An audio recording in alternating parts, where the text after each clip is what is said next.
try to attempt what has not been done in Washington, which is to make significant progress towards balancing the federal budget, hopefully giving us a brighter future. Our guests today, it's quite a distinguished panel, I have to say. We have Democrats and Republicans. I think all of us up here remember when we took the oath of office and stood on the floor of the House. We didn't take it to the Republican Party, the Democrat Party. We took it to preserve, protect, defend the Constitution. We can talk about reforming our tax code, that $1.4 trillion that's out there. We can eliminate the deficit, and we can start taking a whack at the previous deficits. We just have to have the guts to be able to start, and we can't wait till next year. All these problems can be solved. But what you got to do is work together. So it's a matter of you've got to bite the bullet and do some things that you may not totally agree with. And as was mentioned by Representative Clement, it's about getting things done.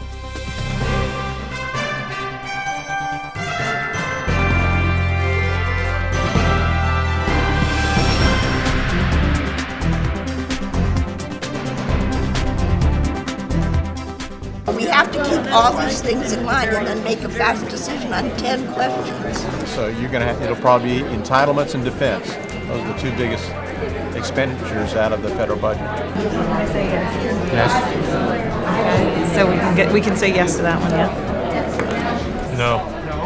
No. It's amazing. We all agree. So we have just now saved $30 billion. I think it needs to be tweaked rather than repealed. I agree. Yeah, I agree. What do you say, Maria? Agree. Yeah, we got to do something, and that's the first time we've been able to do anything. When I was a member of Congress, I voted for tax cuts and I voted for tax increases. I voted for both.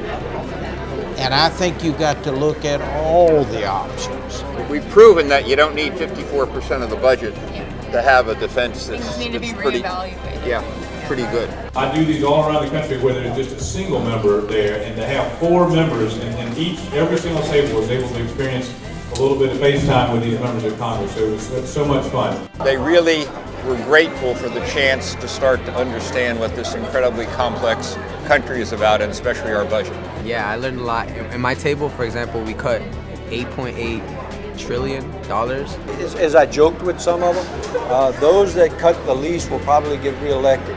Those that cut the most, that came up with the savings that were there, you've done the right thing. I don't know if you'll get elected or not. You might have gotten as much as $6 trillion in savings, which is a high amount. Well, let's give this group a round of applause. I like your interview, by the way.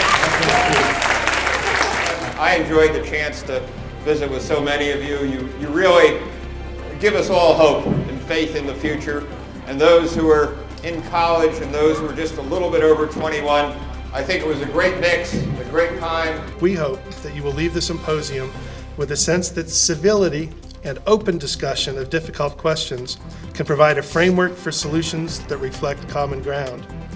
That sense is the core of what university life is all about, and it is the real meaning of the Lou Frey Institute Symposium.